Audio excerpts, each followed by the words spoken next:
Rome থেকে মিলানো central স্টেশনে যখন নামলাম তখন সন্ধে 7:30। রোমের রোমা ট্রিবুটিনা স্টেশনে ট্রেনটা ছিল দুপুর 3:20-তে। 480 কিলোমিটার রাস্তা অতিক্রম করতে সময় লাগলো মাত্র 4 ঘন্টা। বলার অপেক্ষা রাখে না কতটা দ্রুতগতি সম্পন্ন ইউরোপের এই ট্রেনগুলো। না, ট্রেনের বা মিলানের বা ইউরোপের সৌন্দর্যের বিবরণ দেওয়ার জন্য এই ভিডিও নয়। আজ বলবো এমন দুটি অভিজ্ঞতার কথা যা আমার ইউরোপ ভ্রমণের চরমতম দুটি রুদ্ধশ্বাস ঘটনার সাক্ষী হয়ে থেকে যাবে সারা জীবন। অবশ্যই দুটো ঘটনার মধ্যে কোনো সম্পর্ক নেই, তবে ঘটনা দুটি ঘটেছিল আমাদের ইউরোপ ভ্রমণের একদম শেষ লগ্নে এবং মাত্র কয়েক ঘন্টার ব্যবধানে। এই দুটো ঘটনাই সমস্ত দর্শকদের কাছে তুলে ধরতে চাই, শুধুমাত্র নিজের অভিজ্ঞতা শেয়ার করার জন্য নয়, যাতে করে যারা এই ভিডিওটি দেখবেন তারাও ওয়াকিবহল থাকতে পারেন এরকম পরিস্থিতির জন্য। মূল ভিডিওতে যাওয়ার আগে জানিয়ে রাখি যে ইউরোপ ভ্রমণের পরিকল্পনা থেকে এক্সিকিউশন সবটাই নিজেদের করা, কোনো ট্রাভেল এজেন্ট বা ট্রাভেল কোম্পানির সহায়তা ছাড়াই। মিলানো সেন্ট্রাল স্টেশনটা এতটাই বড় যে এর বর্ণনা দেওয়ার চেষ্টা না করে শুধু বলে দিই যে স্টেশনটা দ্বিতল বিশিষ্ট, গ্রাউন্ড লেভেল এবং আপার লেভেল। যাই হোক, মিলানো সেন্ট্রাল স্টেশন থেকে বেরিয়ে দেখি বাইরে হালকা বৃষ্টি হচ্ছে। আগে ঠিক ছিল যে আমরা আমাদের হোটেলে, ওটা অবশ্য হোটেল না, এয়ারবিএনবি অ্যাকোমোডেশন, যেটি মিলান শহর থেকে বেশ খানিকটা দূরে, সেই ক্যাস্টালেনজাতে ট্রেনে করেই যাব। কিভাবে যাব সেটা আগেই আমাদের এয়ারবিএনবি হোস্টের মানে ঘরের মালিক যিনি, তার কাছ থেকে জেনে নিয়েছি ওভার হোয়াটসঅ্যাপে। যারা এয়ারবিএনবি অ্যাকোমোডেশন সম্বন্ধে অবহিত নন তাদের জন্য বলছি, এয়ারবিএনবি আদপে একটি অনলাইন মার্কেট প্লেস যেখানে আপনি হোমস্টে বুক করতে পারেন। বুকিংয়ের জন্য আপনার মোবাইলে Airbnb app Google play store থেকে ডাউনলোড করা থাকতে হবে। বাড়িতে থাকার সম্পূর্ণ অভিজ্ঞতা পাবেন এবং প্রয়োজনে নিজের খাবারও বানিয়ে নিতে পারবেন এখানে, কারণ কিচেনের যাবতীয় সামগ্রীও থাকে। সারা বিশ্বের প্রায় সব জায়গাতেই এয়ারবিএনবির সাহায্যে থাকার জায়গা বুকিং করতে পারেন। পরের দিনে সকাল 9:30টার সময় মিলানের মালপেন্সা এয়ারপোর্ট থেকে আবুধাবি হয়ে কলকাতার ফ্লাইট ছিল আমাদের। মিলানো সেন্ট্রাল থেকে মিলান এয়ারপোর্ট যাওয়ার মধ্যবর্তী একটা স্থান হচ্ছে এই ক্যাস্টালেনজা, যেটা মিলানো সেন্ট্রাল স্টেশন থেকে 33 কিলোমিটার দূরে। আর ক্যাস্টালেনজা থেকে মালপেন্সা এয়ারপোর্টের দূরত্ব আবার 21 কিলোমিটার। যাই হোক, রাতটুকুই শুধু মিলানে থাকার জন্য 6 জনের উপযোগী এয়ারবিএনবি অ্যাকোমোডেশন বুক করেছিলাম। ট্রেনে করে ক্যাস্টালেনজা যাব বলে ট্রেনের টিকিট কাটতে গিয়ে জানতে পারলাম যে সন্ধ্যে 7টা থেকে পরের দিন সকাল 7টা অবধি ট্রেন লাইনের একটা অংশ মেরামতির কাজ চলবে বলে শহরতলির এই ট্রেন পরিষেবা বন্ধ আছে। অগত্যা ক্যাব বুকিং করা ছাড়া আর কোনো পথ নেই। ফ্রি নাও বলে একটা অ্যাপ আছে যেটা দিয়ে ক্যাব বুকিং করা যায় গোটা ইউরোপেই। আমরা এখানে যেভাবে ওলা উবের অ্যাপ ব্যবহার করে ক্যাব বুকিং করি সেভাবেই। ফ্রি নাও অ্যাপটা খুলে চেক করতেই দেখালো যে 6 জনের উপযোগী একটা 9 সিটার মার্সিডিজ ভ্যান অ্যাভেলেবেল আছে এবং ভাড়া দেখাচ্ছে 90 ইউরো, মানে ভারতীয় মুদ্রায় 8,000-এর কিছু বেশি। বুকিং করে দিলাম।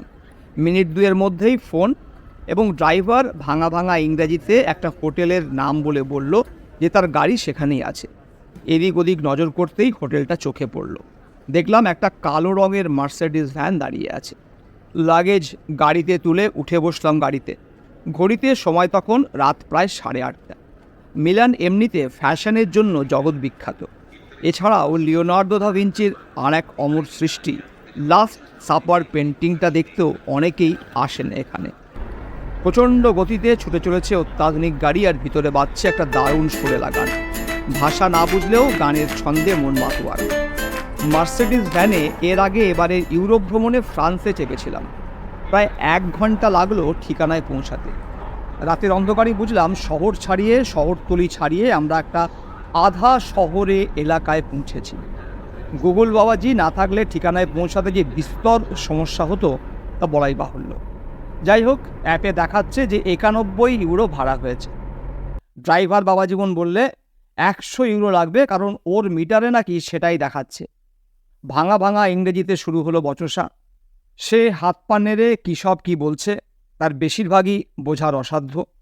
ও নিজের ভাষায় কথা বললেও আমি বাংলাতেই বেশ কিছু ভালো ভালো শব্দ ঝেড়ে দিলাম এই সুযোগে।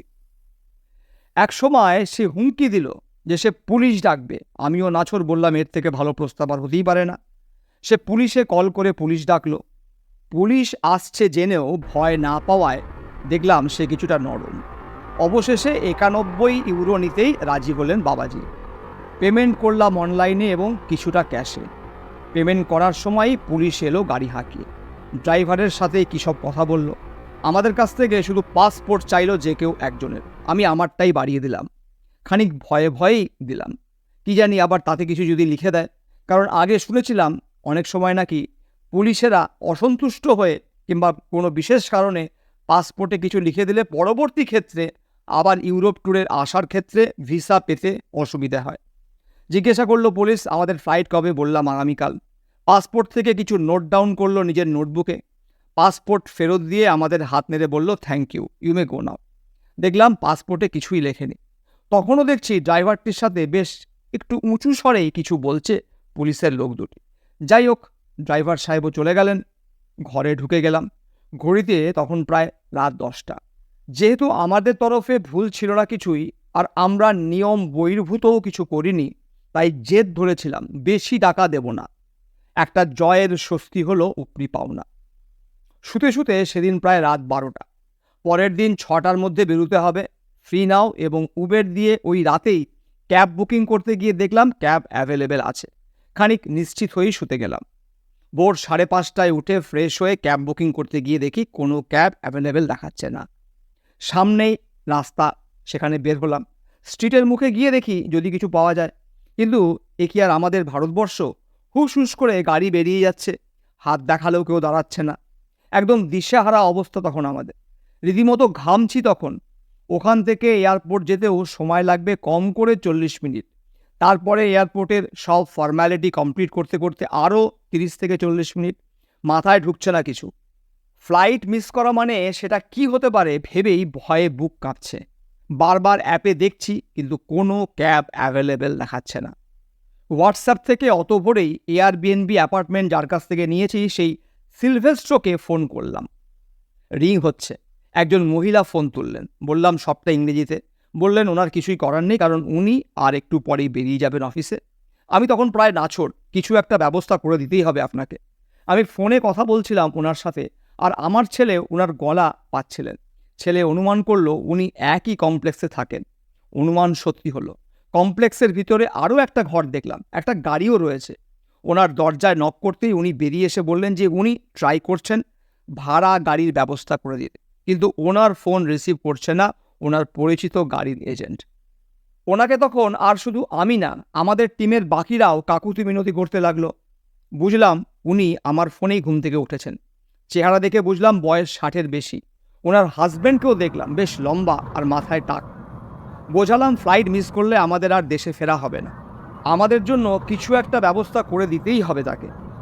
ইংরেজি খুব ভালো বোঝেন এমনটা মনে হলো না, তবে মুখ চোখের ভাষা যে বুঝছিলেন সেটা বুঝছিলাম। অবশেষে কাজ হলো। ভাঙা ইংরেজিতে বললেন যে একটা গাড়িতে তো আর হবে না, তাই উনি আর ওনার হাজব্যান্ড নিজেদের দুটি গাড়িতে আমাদের এয়ারপোর্টে পৌঁছে দেবেন। এ আমাদের আশাতীত। হাঁপ ছেড়ে বাঁচলাম যেন। যা পড়েছিলেন তার উপরেই একটা গাউন চাপিয়ে নিয়ে মিনিট 5-এর মধ্যেই বেরিয়ে এলেন। দুটি গাড়িতে করে আমাদের পৌঁছে দিলেন এয়ারপোর্ট। বেশ কিছুটা অনুরোধ করাতে দুটি গাড়ির পেট্রোলের খরচ বাবদ 80 ইউরো নিতে রাজি হলেন। অসম্ভব ভালো রাস্তা। মিনিট 30-এর মধ্যেই পৌঁছে গেলাম এয়ারপোর্টে। কৃতজ্ঞতা আর ধন্যবাদ ছাড়া আর কী বা দিতে পারি এই অসামান্য দুইজনের জন্য। হ্যাঁ, সিলভেস্ট্রো ভদ্রলোকের নাম, আর ভদ্রমহিলার নাম লোরেডানা। দিল্লি আসবেন ওনারা বলেছেন। যদি সত্যি করেই আসেন কোনো দিন, পারবো ওনাদের সাথে দেখা করতে দিল্লি ছুটে যেতে? জানি না। শুধু জানি ওনারা সেদিন এভাবে সহায়তা না করলে কোনো মতেই ওই বিমানে ফিরতে পারতাম না দেশে। এই চরমতম দুটি অভিজ্ঞতা অবশ্যই আমাদের ইউরোপ ট্যুর আক্ষরিক অর্থেই এক অন্য মাত্রা দিয়েছিল।